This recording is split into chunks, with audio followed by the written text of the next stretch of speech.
پھر قرآن کی بدولت بلندی اور عزت بھی ملتی ہے. عامر بن واصلہ سے روایت ہے کہ نافع بن عبد الحارث مکہ اور مدینہ کے درمیان میں ایک جگہ ہے اسفان، وہاں آ کر حضرت عمر سے ملے. حضرت عمر انہیں مکہ کا عامل بنایا کرتے تھے. تو آپ نے ان سے پوچھا کہ اہل وادی پہ کس کو مقرر کیا؟ مکہ کو وادی بھی کہا جاتا ہے کیونکہ وہ پہاڑوں کے بیچ میں ہے. انہوں نے کہا ابن ابزا کو. انہوں نے پوچھا وہ کون ہے ابن ابزا؟ کہنے لگے ہمارے آزاد کردہ غلاموں میں سے ایک غلام ہے. عمر کہنے لگے تم نے ایک آزاد کردہ غلام کو اپنا جانشین بنایا، اس کو مکہ کا گورنر بنا کے آگے ہو؟ انہوں نے کہا وہ اللہ کی کتاب کو پڑھنے والا ہے، فرائض کا عالم ہے. تو عمر کہنے لگے رضی اللہ عنہ ہاں واقعی تمہارے نبی صلی اللہ علیہ وسلم نے فرمایا بے شک اللہ اسی کتاب کے ذریعے بہت سے لوگوں کو اونچا کرتا ہے اور بہت سو کو اسی کے ذریعے نیچے کرتا ہے، یعنی جب وہ اس کا صحیح حق نہیں دیتے. پھر آپ دیکھیں کہ صحیح بخاری کی روایت میں آتا ہے رش کے قابل تو دو ہی لوگ ہیں، ایک وہ جسے اللہ نے قرآن کا علم دیا اور وہ رات کی گھڑیوں میں اس کے ذریعے قیام کرتا ہے، یعنی رات کو تہجد پڑھتا ہے اس کے ذریعے، اور دوسرا وہ جسے اللہ نے مال دیا اور وہ دن رات اس سے صدقہ کرتا ہے. پھر یہ علم انبیاء کی وراثت بھی ہے، اور ابن عمر کہتے ہیں کہ علم کی مجلس عبادت سے بہتر ہے. وہ کہتے ہیں فقہ کی مجلس 60 سال عبادت سے بہتر ہے. یعنی ایک مجلس میں آپ جو کچھ پا لیتے ہیں وہ 60 سال کی عبادت سے وہ نہیں پا سکتے، کیونکہ آپ ایسی باتیں سیکھ جاتے ہیں کہ جن کے کرنے سے ایک دم آپ کے درجات بلند ہو جاتے ہیں. امام شافعی کہتے ہیں علم حاصل کرنا نفل نماز سے افضل ہے. یعنی اگر کوئی شخص صرف نوافل پڑھ رہا ہے اور دوسرا شخص علم حاصل کر رہا ہے تو یہ اس کا عمل اس سے زیادہ افضل ہے. وہ کہتے ہیں فرائض ادا کرنے کے بعد علم حاصل کرنے سے افضل کوئی چیز نہیں. اور واقعی حقیقت بھی یہ کیونکہ صحیح حدیث کے مطابق جو شخص علم کا رستہ اختیار کرتا ہے اللہ تعالیٰ اس کے لیے جنت کا رستہ آسان کر دیں گے. یہ وہ چیز ہے جس کا فائدہ انسان کو مرنے کے بعد بھی پہنچتا ہے. یعنی کچھ چیزیں ایسی ہیں آپ جن کے لیے محنت کرتے ہیں وہ یہی رہ جائیں گے. مثال کے طور پر آپ ایک بہت بڑا گھر بنا لیتے ہیں، آپ اس کو بہت اچھی طرح ڈیکوریٹ کر لیتے ہیں، آپ اس کے لیے بہت محنت کر کے کمائی کرتے ہیں، بہت کچھ لگاتے ہیں، ہر کارنر میں خوبصورت آپ کے ڈیکوریشن پیسز ہیں، بہترین کارپیٹس ہیں، بہترین کرٹنز ہیں، یعنی یو نیم اٹ، ہر طرح کی لگژری ہے اس گھر میں. لیکن سوچئے کیا مرنے کے بعد آپ اس کو ساتھ لے جا سکتے ہیں؟ یا مرنے کے بعد اگر وہ آپ کے وارثوں میں تقسیم ہو جاتا ہے آپ کو اس کا کچھ بھی حصہ ملے گا؟ نتھنگ. لیکن اگر آپ علم سیکھتے ہیں اور دوسروں کو سکھاتے ہیں، اس راستے میں اپنا مال لگاتے ہیں، اس چیز کو فیسیلیٹیٹ کرتے ہیں، اپنی اولاد کو سکھاتے ہیں، وہ آپ کے لیے دعا کرنے کے قابل ہو جاتی ہے، وہ جنازہ پڑھنے کے قابل ہو جاتی ہے، وہ آپ کے اس تحفے پر جو آپ علم کی شکل میں ان کو دیں گے ان کی اچھی تربیت کریں گے، کیونکہ ایک ماں صاحب علم ہوتی ہے تو وہ اپنے بچے کی صحیح تربیت کر سکتی، تو وہ بھی آپ کے لیے صدقہ جاریہ ہوگا. جو مال آپ نے لگایا اس راستے میں یا اس کام کے لیے جو مال آپ وقف کر گئے. پچھلے دنوں کچھ علمی کام کروانا تھا، ٹرانسلیشن کا کام تھا، تو میں نے کسی سے کہا کہ یہ فلاں شخص جو ہیں ان کو آپ یہ کام دیں اور جو وہ پیمنٹ مانگیں گے وہ انشاءاللہ ان کو دے دی جائے گی. تو انہوں نے جواب دیا کہ آپ فکر نہیں کریں کیونکہ ان کو پہلے سے پیمنٹ جاری ہے. تو میں نے کہا کس سے؟ پتا چلا کہ ایک خاتون تھی جو کینسر پیشنٹ تھی، تو انہوں نے اپنی زندگی میں ہی ان عالم کی تنخواہ لگا دی اور پھر وہ فوت ہو گئی. تو اپنی بیٹی کو کہا کہ ان کی تنخواہ بند نہیں ہونی چاہیے، یعنی میں چلی بھی جاؤں تو تم ان کو پے کرتی رہنا. اب وہ نیک سعادت جو بیٹی ہے وہ ان کی تنخواہ جو ہے وہ دے رہی ہے. اور آپ سوچیں کہ وہ جو کام کرتے ہیں اس کا اثر معلوم نہیں کہاں کہاں تک جاتا ہے. تو میری آنکھیں کھل گئی کہ ایسے بھی خاموش لوگ ہوتے ہیں کہ جن کا کسی کو پتہ ہی نہیں ہوتا اور وہ خزانے سمیٹ رہے ہیں. کیونکہ حدیث میں آتا نا من جہز غازیا فقد غزا، جس نے غازی کو تیار کیا گویا اس نے خود کیا. تو کہنے کا مطلب یہ ہے کہ یہ وہ راستہ ہے جس میں اگر آپ کا مال بھی لگتا ہے نہیں، کیونکہ بعض اوقات ہم یہ سوچتے ہیں ویسے تو میں چاہتی ہوں کورس جوائن کر لوں لیکن رجسٹر اس لیے نہیں کرتی کہ فیس بہت ہے. یہ پیسے اگر آپ یہاں سے بچا بھی لیں گے، ایک مثال ہے، نہیں آپ رجسٹر اس لیے کرتے کہ پیسے لگتے ہیں، تو کیا وہ کہیں نہیں لگیں گے؟ کہیں لگیں گے نا. اگر آپ نے یہاں نہیں بھی دیے یا کسی بھی جگہ، یہ نہیں کہ میں الہدائی کی بات کریں، کہیں بھی آپ کہیں حفظ کرنے کے لیے جاتے ہیں وہاں آپ کو فیس دینی پڑتی ہے کچھ، کیونکہ جو لوگ ادارے چلاتے ہیں انہیں ظاہر ہے جگہ کا انتظام کرنے کے لیے کچھ نہ کچھ اس پہ خرچ کرنا. کسی مسجد میں آپ جاتے ہیں، مسجد خود بخود تو کھڑی نہیں ہوئی، مسجد کی لائٹیں خود تو نہیں جل رہی، اس کا انتظام ہے اس کے پیچھے. تو اس لیے آپ کسی بھی مسجد میں جائیں ضرور کچھ نہ کچھ ڈالا، کسی بھی مسجد میں جائیں. میں نہیں کہتی کہ آپ صرف یہاں، اینی ویئر، تاکہ یہ مسجدیں روشن رہیں، یہ مسجدیں آباد رہیں، یہ تعلیمی ادارے آباد رہیں. ایسی کتنی جگہ، یعنی آپ خود سوچیے کہ کینیڈا میں کتنے ایسے ادارے ہیں کہ جہاں پر لوگوں کے بیٹھ کر قرآن مجید سیکھنے سکھانے کا ایک موقع میسر ہے۔ تو اگر ہم اللہ کے راستے میں نہیں بھی خرچ کرتے نا، تو وہ ہمارا پیسہ کہیں نہ کہیں لگنا ہے، یا ہم اپنے اوپر لگائیں گے، یا ہم چھوڑ جائیں گے تو وہ کوئی اور استعمال کرے گا، یا ہم کسی ایسی چیز پر لگا دیں گے جس کا فائدہ صرف دنیا کی حد تک ہوگا، آخرت میں اس کا کچھ نہیں ملنے والا۔ لیکن یہ وہ علم ہے جس کے راستے میں اگر آپ اپنا مال بھی خرچ کرتے ہیں تو وہ آپ کے لیے صدقہ جاریہ بن جاتا ہے۔ رسول اللہ صلی اللہ علیہ وسلم نے فرمایا، جب انسان مر جاتا ہے تو اس سے اس کے تمام اعمال منقطع ہو جاتے ہیں سوائے 3 چیزوں کے، ان میں سے ایک صدقہ جاریہ، یا ایسا نفع مند علم، یا نیک اولاد جو اس کے لیے دعا کرے۔ نفع مند یعنی آپ سیکھ رہے اور آگے فائدہ بھی پہنچا رہے ہیں، یعنی آپ نے خود سیکھا، اپنے بچوں کو فائدہ پہنچایا، اپنے نیبرز کو پہنچایا، آپ جہاں گئے، حتیٰ کہ اگر آپ نے ایک بات سیکھی اور اس پر عمل کیا اور آپ نے کسی کو بتایا نہیں، صرف آپ عمل کر رہے ہیں، نیک عمل کی خوشبو ایسی ہوتی ہے جو دوسروں کو ضرور پہنچتی ہے۔ آپ بالکل ذکر نہ کریں کہ آپ تہجد پڑھتی ہیں یا آپ کیا کر رہی ہیں کیا نہیں کر رہی، لیکن آپ کے اخلاق میں جو بہتری آتی ہے وہ دوسروں کے دل تک چلی جاتی ہے کسی نہ کسی طرح، اور وہ خاموشی سے آپ سے انسپائر ہو رہا ہوتا ہے بجائے اس کے کہ آپ کو بتائے کہ وہ آپ سے انسپائر ہو رہا ہے، آپ کو پتہ بھی نہیں چلتا۔ اور جب ہم اللہ سے دور ہوتے ہیں، قرآن سے دور ہوتے ہیں، دین سے دور ہوتے ہیں، شیطان حاوی ہو جاتا ہے، تو پھر شیطانی اثرات بھی ہمارے دوسروں تک پہنچتے ہیں، کبھی بد اخلاقی کی شکل میں، کبھی بد زبانی کی شکل میں، کبھی برے رویے کی شکل میں، کسی نہ کسی طرح وہ دوسروں تک ٹرانسفر ہوتے ہیں۔ تو اس لیے یہ جو نفع مند علم ہے، جس کا سب سے پہلا نفع خود ہمیں ملتا ہے، پھر ہمارے قریب والوں کو ملتا ہے، اور پھر کبھی زیادہ کوشش ہو تو دور والوں تک بھی چلا جاتا ہے۔ رسول اللہ صلی اللہ علیہ وسلم نے فرمایا، مومن کو اپنی وفات کے بعد اپنے کل کو ضرور یاد رکھا کرے، صرف آج کے لیے کام نہیں کیا کرے، ساری طاقت یہاں کے لیے نہیں لگا دے اس دنیا کے بنانے کے لیے جس نے ایک دن ختم ہو جانا ہے۔ فرمایا کہ مومن کو اپنی وفات کے بعد جو اس کے عمل اور اس کی اچھائیاں پہنچتی ہیں، ان میں سے یہ بھی ہے جس علم کی اس نے تعلیم دی اور اسے پھیلایا، یعنی دوسروں کو بھی بتایا۔ یعنی آپ خود کورس کر رہے ہیں، آپ اپنی کسی فرینڈ کو بھی بتا سکتے، کسی اور کو بھی، کوئی اچھی بات سنتے ہیں پڑھتے ہیں، آپ اپنی فیس بک پہ شیئر کرتے ہیں، کسی اور کے ساتھ شیئر کرتے ہیں۔ وہ نیک اولاد جو پیچھے چھوڑی، قرآن مجید کا نسخہ جو کسی کو وراثت میں ملا، یعنی آپ دوسروں کو قرآن مجید اسپانسر کر دیتے ہیں۔ مسجد جو اس نے تعمیر کی، اور بعض اوقات ہم تعمیر کی حد تک کر دیتے ہیں، مگر اس چلانے میں کوئی مدد نہیں کرتے، تو وہ بھی اسی میں ہی آ جاتا ہے۔ مسافر خانہ جو اس نے قائم کیا، یعنی مسافروں کی رہائش کا انتظام کیا۔ پہلے زمانے میں ہوٹلز وغیرہ نہیں ہوتے تھے، لوگ کہیں جاتے تھے تو ان کو رہنے کی بہت بڑی مشکل پیش آتی تھی، تو کچھ لوگ فی سبیل اللہ مسافر خانے بنواتے تھے۔ نہر جو اس نے جاری کی، یعنی پانی کا انتظام کیا، یعنی آج کینیڈا میں تو الحمدللہ دنیا میں سب سے زیادہ پانی ہے، لیکن یہ ہے کہ بعض اوقات کسی کو پلانے کے لیے کوئی انتظام آپ کرتے ہیں۔ یا صدقہ جو اس نے اپنی زندگی میں صحت کی حالت میں نکالا، صحت میں، ایک تو ہے کہ بیماری میں ہم کہتے ہیں کہ اب جو ہے ہمارے پاس ختم کرو اس کو، وارث لے جائیں گے صدقہ کر دو، نہیں، صحت کی حالت میں کہ ابھی آپ زندہ ہیں، آپ کو خود بھی ضرورت ہے اور آپ کو فکر بھی ہوتی ہے کہ بڑھاپے میں اور کیا ہوگا، مجھے پیسے چاہیے ہوں گے، پھر بھی آپ نکالتے ہیں اللہ کے راستے میں۔ ان سب کا ثواب اس کو اس کی موت کے بعد ملتا رہے گا، یعنی آپ جا کے آرام کر رہے ہیں اپنی قبر میں، اور آپ کا ثواب آخرت کے لیے اکٹھا ہوتا چلا جا رہا ہے۔ اور قیامت کے دن بھی بلند درجات، یرفع اللہ الذین آمنوا منکم والذین اوتوا العلم درجات، اللہ ان لوگوں کو درجوں میں بلند کرے گا جو تم میں سے ایمان لائے اور جنہیں علم دیا گیا۔ پھر اسی طرح ایک اور حدیث میں آتا ہے، قیامت کے دن قرآن اور قرآن والے ایسے لوگوں کو لایا جائے گا جو اس پر عمل کرتے تھے، اور سورۃ البقرہ اور آل عمران اس کے آگے آگے ہوں گی۔ کیا شان ہوگی نا، یعنی قرآن پڑھنے والے، سمجھنے والے اور اس پر عمل کرنے والے آ رہے ہیں، اور صورتیں ان کے آگے آگے ہیں۔ رسول اللہ صلی اللہ علیہ وسلم نے ان صورتوں کے لیے 3 مثالیں دی، جن کو سننے کے بعد راوی کہتے ہیں نواس ان کا نام ہے، میں انہیں آج تک نہیں بھولا۔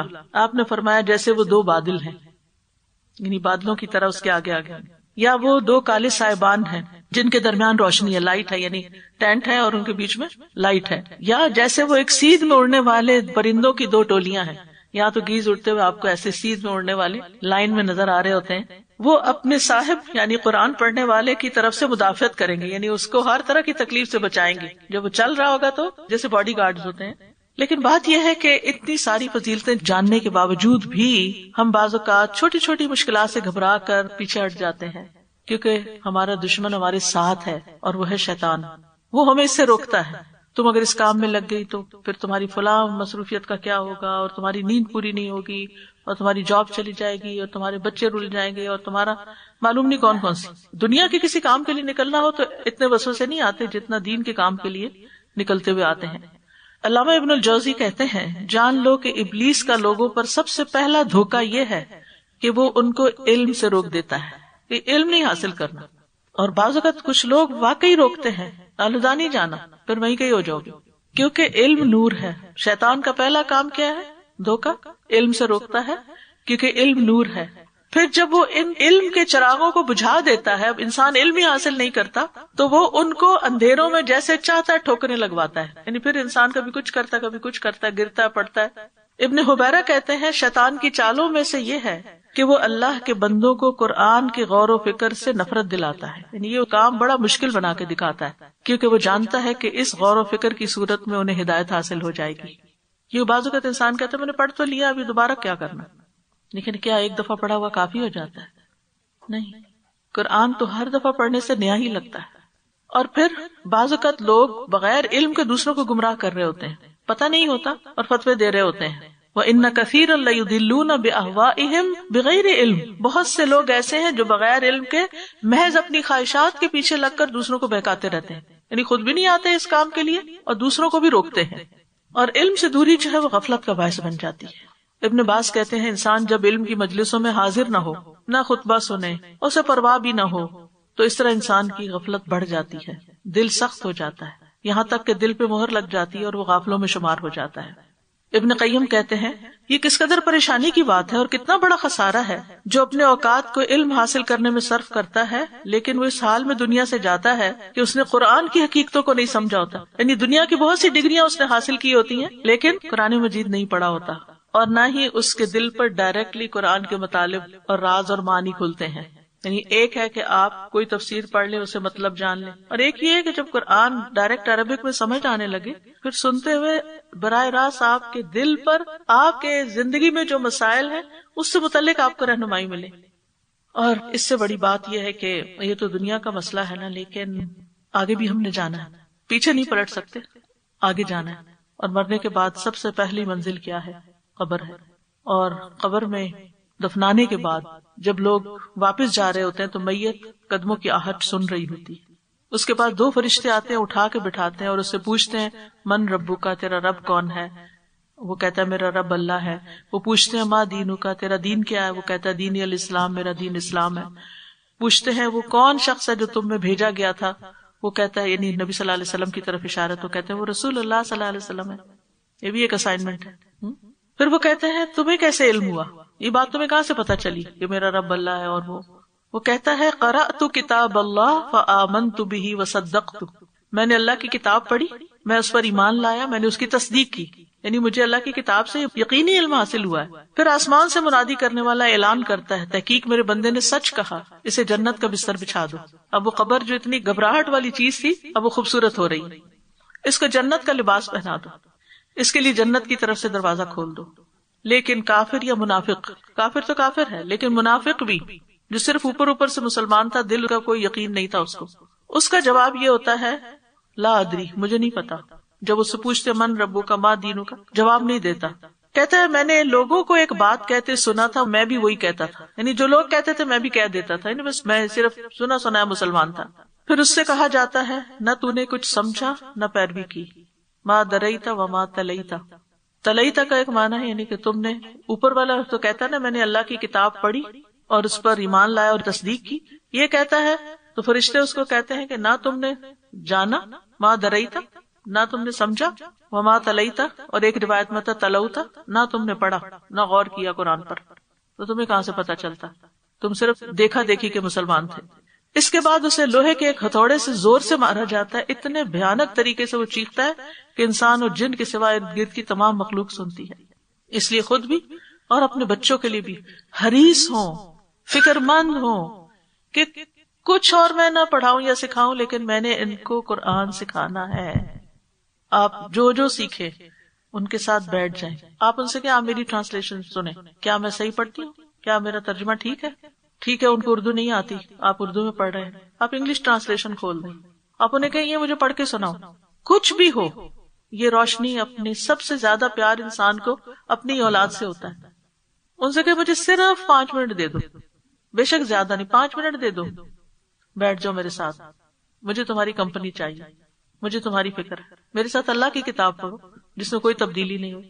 تھوڑا سا جو بھی آپ کا گھر کا طریقہ ہے, آپ کو پتا ہے نا, ماں ہے نا, ماں کو پتا ہوتا ہے بچے کب کیسے کون سی بات سنتے ہیں, اور ماں کو پتا ہوتا ہے کہ کس طرح بات کرو گے تو یہ نہیں سنیں گے. جیسے آپ نے دنیا کا کوئی کام کرانا ہوتا ہے نا, تو آپ کس طرح اپنے بچوں کو سمجھاتے ہیں اور کیسے وہ پھر سنتے ہیں, کس طرح مانتے ہیں, آپ سب غور کریں. یا آپ اگر کہتے ہیں انہوں تو کوئی بات ہی نہیں سنتے, تو وہ اس میں کیا وجہ ہے, ہم کیسے سناتے ہیں کہ کوئی بات نہیں سنتے؟ کوئی طریقہ تو ہوگا. سب سے پہلے ہم نے اپنے گھر والوں کی فکر کرنی ہے. قوا انفسکم واہلیکم نارا, ٹھیک ہے. اور اگر انہوں نے کہیں سے پڑھ بھی لیا تو بھی ہم نے خود بھی ان کو لے کے بیٹھنا ہے. آپ دیکھیں, ہم خاص طور پر یہاں پر کینیڈا میں ایک یونیورسٹی کی ڈگری کے لیے 1 سال کی 1 سیمسٹر کی کتنی فیس ہوتی ہے پتہ نا آپ؟ اور اس کے لیے کبھی قرض لیتے ہیں, کبھی اوور ٹائم جابز کرتے ہیں, کبھی کوئی طریقہ اختیار کرتے ہیں, کبھی کوئی, تاکہ ہمیں ڈگری ہاتھ آ جائے. کیوں؟ ڈگری ہوگی تو جاب اچھی ہوگی, جاب اچھی ہوگی تو گھر اچھا ہوگا, گھر اچھا ہوتا گاڑی اچھی ہوگی تو ذرا کمفرٹیبل لائف. لیکن وہ کمفرٹیبل کہاں ہوتی ہے کہ جس میں اچھے سے اچھے گھر میں میاں بیوی آپس میں لڑ کے مر رہے ہوتے ہیں اور آپس میں کوئی محبت نہیں ہوتی. پھر کیا کمایا؟ اور وہ قرض ہے کہ اترنے کا نام نہیں لے رہا. اور اس قرض کے ساتھ اگر دنیا سے چلے گئے تو چاہے شہید ہو کے بھی گئے, جب تک وہ ادا نہیں ہوتا, یعنی شہید کے سارے گناہ معاف ہو جاتے ہیں, قرض کا گناہ معاف نہیں ہوتا. آج ہماری ہر چیز قرض پر ہے. تو آپ سوچئے کہ محنت کس چیز میں کرنی, کس چیز میں محنت کریں. اگر واقعی ہمیں قرآن سے محبت ہے, یہ ہو نہیں سکتا کہ پھر ہم اپنے بچوں کے لیے دعائیں نہ مانگے اور ہم کوشش نہ کریں. آپ بچوں سے مرعوب نہ ہوا کریں کہ یہ بہت پڑھ لکھ گئے ہیں تو یہ زیادہ جانتے ہیں. ایک یہ بہت بڑی غلط فہمی ہماری ہو جاتی ہے, یہ تو یونیورسٹی ڈگری رکھتے ہیں تو یہ تو ہم سے زیادہ جانتے ہیں, تو یہ قرآن کہاں سنیں گے. یہ اللہ کا کلام ہے, یہ اللہ کی کتاب ہے, یہ اس ساری پوری یونیورسٹی کی ڈگری پہ باری ہے. تو جب آپ کے اندر کانفیڈینس آئے گا, یقین آئے گا, تو آپ اس یقین کے ساتھ آگے بھی کنوے کر سکیں گے. اگر ہر روز نہیں, ہفتے میں 1 دن بیٹھ جائیں کہ یہ ہمارا فیملی ٹائم ہے. آپ نہیں شرمائیں کہ میں نے کتاب اٹھا لی, یا قرآن اٹھا لیا, یا قرآن کی کوئی بات کی تو یہ بھاگ جائیں گے, یہ پھر مجھ سے ملیں گے نہیں, یا کچھ نہیں. اگر آپ واقعی جنرلی محبت کرنے والی اپنے بچوں سے ہی بھاگیں گے, تو اس لیے بہت ضروری ہے کہ چھوٹے ہوتے سے ہی ان کے ساتھ آپ شروع ہو جائیں. قرآن مجید سیکھنے کے کچھ آداب بھی ہیں. ان سے پہلی چیز یہ ہے کہ اللہ کی رضا کے لیے یہ علم حاصل کرنا ہے. کہ ہمارے یہاں آنے کا سب سے بڑا مقصد کیا ہے کہ میرا رب مجھ سے راضی ہو جائے. یہ بتائیے کہ اگر رب راضی ہو گیا تو پھر کسی چیز کی کمی رہے گی؟ پھر کچھ خسارہ ہے کسی چیز؟ کوئی خسارہ نہیں, سبھی کچھ پا لیا. لہٰذا آپ نے اپنی نیت کو اپنے رب کے لیے درست کرنا ہے. امام احمد کہتے ہیں جس کی نیت صحیح ہو تو علم کے برابر کوئی چیز نہیں. ان سے کہا کہ نیت کیسے صحیح ہو؟ انہوں نے کہا وہ یہ نیت کرے کہ وہ اپنے آپ سے اور دوسروں سے جہالت کو دور کرے گا. ٹھیک ہے, یعنی اللہ کی رضا کے لیے سیکھیں. اور مقصد کیا ہونا چاہیے؟ خود کو فائدہ پہنچانا ہے, اپنی جہالت دور کرنی ہے. جہالت 2 طرح کی ہوتی ہے, ایک ہوتی ہے علم کا نہ ہونا, ہے ہی نہیں, اور دوسرا یہ ہے بھولا ہوا ہے. تو اس لیے جو ریپیٹرز ہیں, جو لوگ پہلے سے تعلیم القرآن کر چکے ہیں, دوبارہ اگر پڑھنا چاہتے ہیں تو استقامت کے ساتھ پڑھیں کہ یہ ہماری اس غفلت اور جہالت کو, جو ہماری بھولنے کی عادت کی وجہ سے ہم بھولے ہوئے قرآن کو, اس کو دوبارہ تازہ کرنے میں مدد دے گا. پھر یہ ہے کہ ہمیں اس کا حرص ہونا چاہیے, شوق سے کریں اس چیز کو. فَبِذَلِكَ فَلْيَفْرَحُوا, خوش ہو جائیں, خوشی سے کریں, خوشی سے گھر سے نکلیں, خوشی سے یہاں آ کر بیٹھیں, خوشی سے کھولیں کتاب, انٹر ہوتے ہوئے خوش ہو جائیں. آپ اللہ کے گھر میں داخل ہوئے, آئیں, نفل پڑھیں, گھر میں اگر ٹائم نہیں ملا ریلیکس ہو, تھوڑے سے ٹائم پر پہنچیں, اور پھر اس کے بعد اپنا کام شروع کر دیں. جس کو ملے خوشی سے سلام کریں کہ اللہ کی خاطر ملاقات کر رہے ہیں. پھر یہ کہ علم سیکھنے میں حیا نہ کریں. مجاہد کہتے ہیں حیا کرنے والا اور تکبر کرنے والا علم حاصل نہیں کر سکتا. یعنی کوئی سوال پوچھنے میں کبھی جھجکے نہیں, اور کبھی یہ نہ سمجھے کہ مجھے بہت آتا ہے پہلے سے ہی. اگر مجھے کوئی میری غلطی بتائے تو ناراض نہ ہو, ہم سب بھولنے والے ہیں. ضروری نہیں ہوتا جو شخص غلطی کر رہا ہو تو جان بوجھ کے کر رہا ہوتا ہے, وہ بعض اوقات بھولا ہوا ہوتا ہے. پھر یہ کہ علم میں پختگی حاصل کریں, یہ نہیں کہ اس کو ایک سیکنڈری قسم کا کام سمجھ کے چھوڑ دیں. 3 دن آپ کی کلاس ہوگی, 4 دن نہیں ہوگی, ٹھیک ہے. تو آپ کو اگر بوجھل لگے نا 3 دن, تو آپ ساتھ سوچا کریں 4 دن نہیں بھی ہے. لہٰذا ان 3 دنوں کے کام ان 4 دنوں میں پورے کرنے, چاہے گھر کے ہوں چاہے پھر پڑھنے کے ہوں. اور اس طرح اپنے اوقات کی تقسیم کرنی ہے کہ کوئی چیز متاثر نہ ہو, تاکہ لوگ آپ کے اس علم حاصل کرنے کو کوسنے نہ لگیں کہ یہ انہوں نے کیا شروع کر دیا, ہماری طرف کوئی توجہ نہیں. نہ ہسبینڈ کو یہ شکایت ہو اور نہ ہی بچوں کو. ضروری نہیں کہ وہ گھر میں انٹر اور آپ کتاب کھول کے بیٹھ جائیں, نہیں, ان کے آنے سے پہلے اپنی چیزوں میں کمی کریں, اپنی کچھ نیند میں کمی کر لیں, اپنے کچھ اور غیر ضروری کاموں میں کمی کر لیں, میل ملاقات میں تھوڑی سی کمی, لیکن اپنے اس کام کو شوق سے اور پختگی سے کرنا ہے. کیونکہ لَٰكِنِ الرَّاسِخُونَ فِي الْعِلْمِ مِنْهُمْ, لیکن ان میں سے جو لوگ علم میں پختہ ہے, پختگی لانی ہے, کچا پکا نہیں. پھر قرآن میں مہارت حاصل کرنا, آپ کو معلوم ہے نا کہ رسول اللہ صلی اللہ علیہ وسلم نے فرمایا جو آدمی قرآن میں ماہر ہو وہ ان فرشتوں کے ساتھ ہے جو لکھنے والے معزز اور بزرگی والے. الماہر بالقرآن مع السفرۃ الکرام البررہ، یعنی آپ کو قرآن پڑھ چکے ہیں، آپ کو معلوم ہے، بہت سی چیزیں ریپیٹ ہو رہی ہیں، لیکن آپ ان میں ماہر بنے. وہ چیزیں جو آپ کو صرف معلوم آپ ان کو یاد کر لیں، آپ احادیث کو یاد کر لیں، آیات کو یاد کر لیں. پھر علم کی مجلس میں آگے بڑھنا، لیٹ نہ آئیں، ٹائم پر آئیں، صرف بیک بینچز نہ بنے کہ پیچھے جا کے بیٹھ جائیں. خاص طور پر جو رجسٹرڈ اسٹوڈینٹس ہیں وہ ٹائم پر آ کر آگے بیٹھ کر اپنے فرض کو صحیح طرح ادا کریں. رسول اللہ صلی اللہ علیہ وسلم ایک دن مسجد میں تشریف فرما تھے، لوگ آپ کے پاس بیٹھے ہوئے تھے. 3 لوگ آئے، 2 رسول اللہ صلی اللہ علیہ وسلم کے سامنے آ گئے، ایک چلا گیا. ابو واقد کہتے ہیں وہ دونوں کچھ دیر رسول اللہ صلی اللہ علیہ وسلم کے پاس کھڑے رہے، پھر ان میں سے ایک نے ہلکے میں کوئی جگہ دیکھی، وہاں بیٹھ گیا، دوسرا سب سے پیچھے جہاں مجلس ختم ہوتی تھی، تیسرا واپس چلا گیا. جب رسول اللہ صلی اللہ علیہ وسلم نے فراغت پائی، یعنی جو بات کر رہے تھے وہ ختم کی، تو صحابہ سے مخاطب ہو کر فرمایا کیا میں تمہیں ان 3 آدمیوں کی حالت نہ بتاؤں کہ ان میں سے ایک نے اللہ کی طرف رجوع کیا اور اللہ نے اس کو جگہ دی، دوسرا شرمایا تو اللہ نے بھی اس سے حیا کی، تیسرے نے منہ پھیرا تو اللہ نے بھی اس سے اعراض کر لیا. جو چلا گیا وہ چلا گیا، اللہ تعالیٰ نے بھی اس سے بے اعراض کیا، لیکن جو آگے آیا اللہ تعالیٰ نے اس کو جگہ دی، یعنی کہ اس کا مقام بڑھا دیا. پھر آپ دیکھیں کہ علم کا راستہ مشکل راستہ ہے، اسی لیے تو اجر زیادہ ہے. اگر ایک لفظ کو آپ کو 10 دفعہ پڑھ کے بھی یاد نہیں ہوا تو 11ویں دفعہ پڑھ لیں. نقصان کیا ہے؟ کوئی نقصان نہیں. بچے جب حفظ کرتے ہیں نا، آپ کے بھی بچوں میں سے کسی نے حفظ کیا ہوگا، تو بعض اوقات وہ کہتے ہیں یہ تو میں نے اتنی دفعہ پڑھا، یہ یاد نہیں ہو رہا، یا کچھ اس طرح کی تنگی کے ساتھ. میں اپنے بچوں سے کہتی خوش ہو جاؤ، زیادہ دفعہ پڑھنے کا موقع مل گیا ہے، ہر حرف پہ اتنا اجر ہے، 10 نیکیاں ہیں. کیا نقصان ہے اگر آج کا سبق مشکل ہے اور نہیں یاد ہوا جلدی؟ تو پریشانی کی کیا بات ہے؟ اور پڑھ لیتے ہیں، اور پڑھ لیتے ہیں، اور کر لیتے، دوبارہ کر لیتے ہیں، خیر ہے. تو اس لیے اس راستے میں صبر، کیونکہ جو راستے پہ مشکلات کے باوجود چلتا رہے گا وہ ایک دن منزل تک پہنچ جائے گا. جستجو بھی ہونی چاہیے، بوریت کا شکار نہ ہو. ٹھیک ہے اگر آپ تھک گئے، نیند آنے لگی، رکھ دیں، اٹھ کے کچھ اور کام کر لیں. آپ سب کو معلوم ہونا چاہیے کہ اپنی نیند کو، سستی غفلت کو کیسے بگانا ہے. ٹھیک ہے نا؟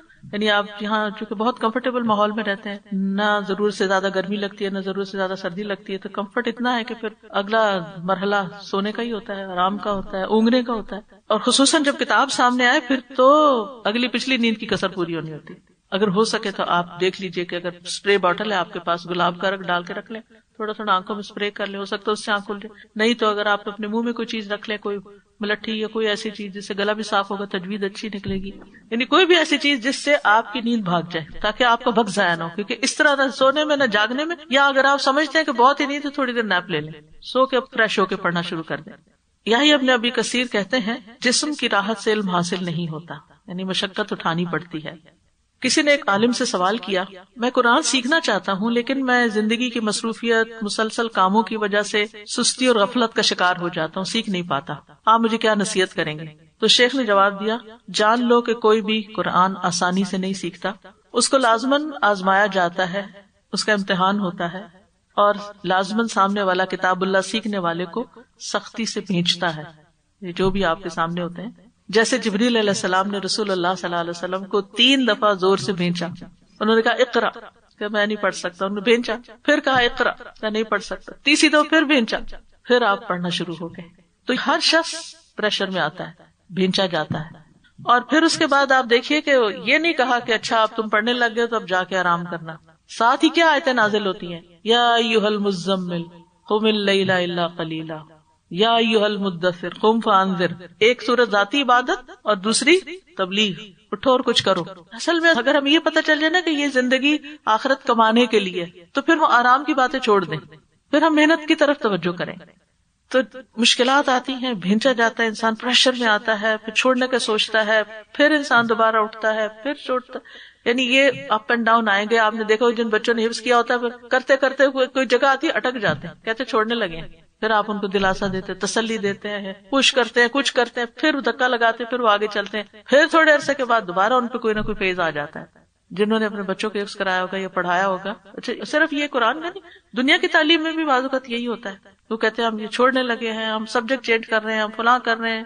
تو جو مائیں چپ کر جاتی ہیں پھر بچے پیچھے رہ جاتے ہیں، اور جو مائیں پیچھے کرتی ہیں وہ پھر منزل پہ پہنچا دیتی ہیں.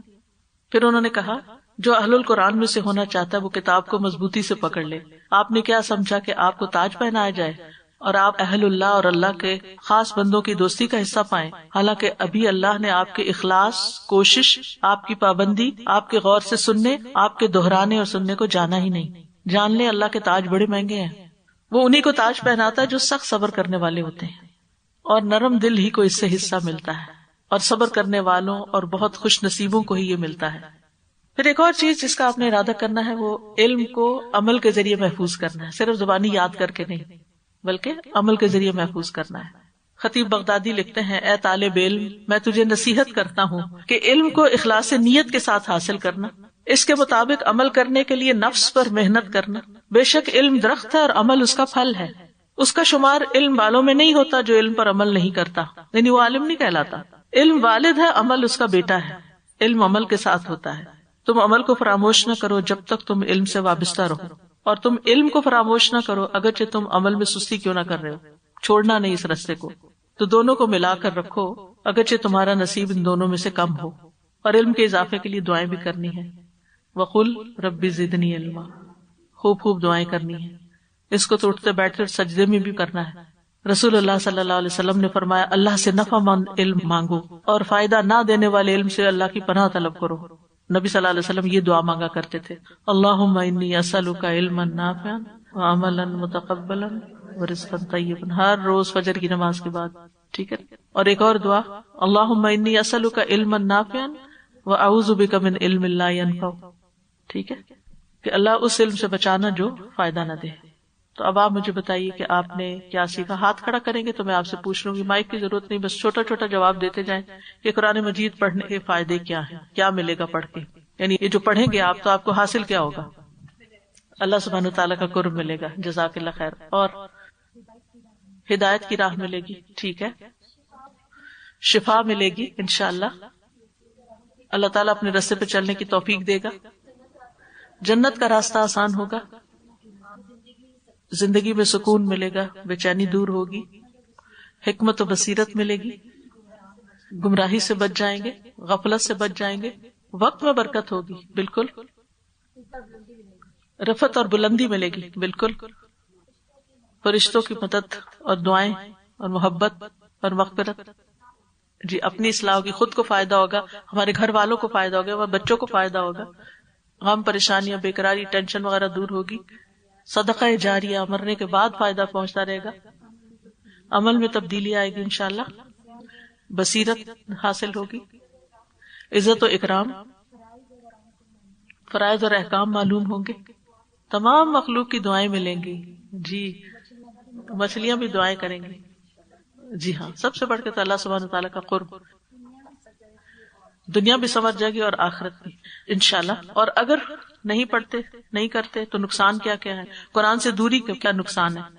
خسارہ ہی خسارہ ہے، غفلت آ جائے گی، قرض قبر کا حساب مشکل ہوگا، دل سخت ہو جاتا ہے، اندھیرے میں ہی رہے ہم، جی ہاں بالکل، جی ہاں، اگر شرمائیں گے اور دور ہوں گے تو پھر اللہ سبحانہ تعالیٰ سے دوری ہو جائے گی۔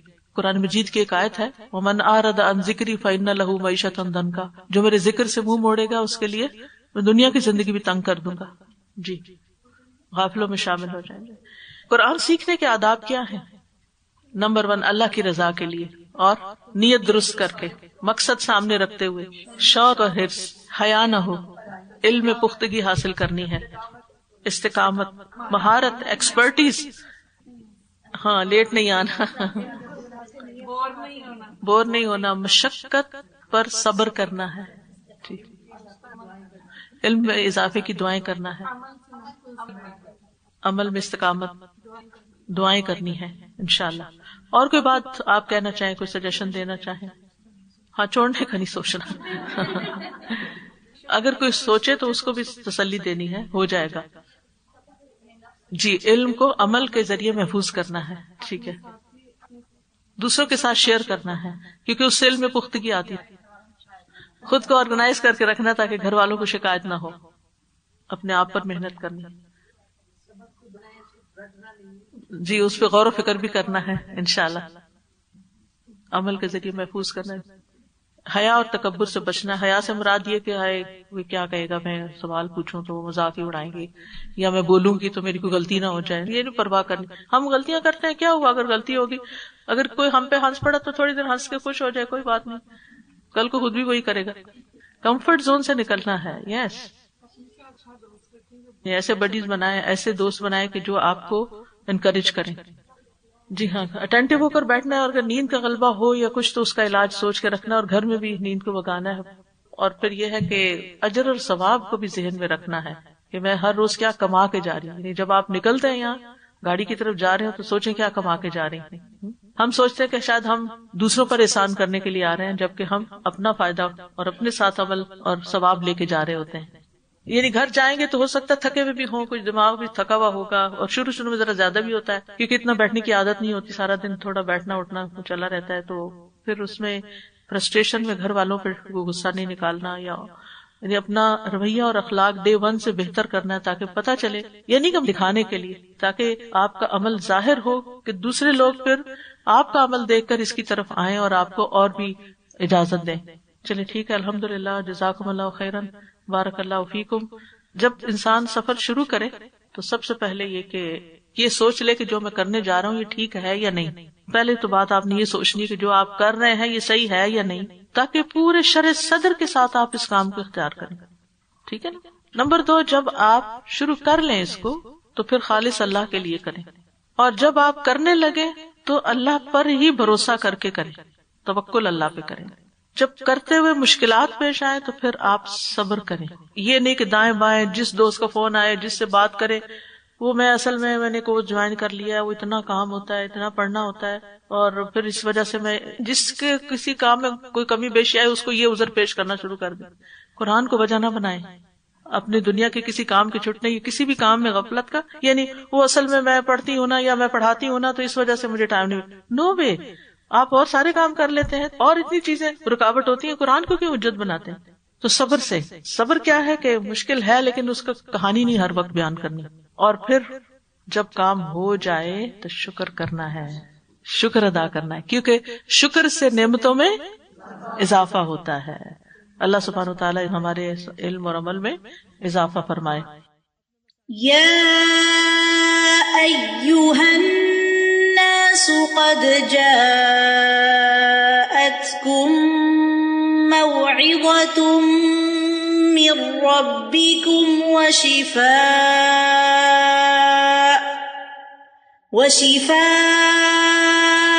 لما في الصدور وهدى ورحمة للمؤمنين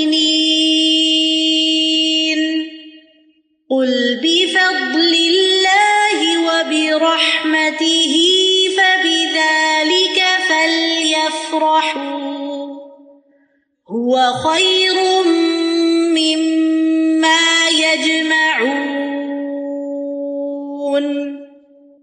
هو خير مما يجمعون. وآخر دعوانا ان الحمد للہ رب العالمین. سبحانک اللہم وبحمدک، اشہد ان لا الہ الا انت، استغفرک واتوب الیک.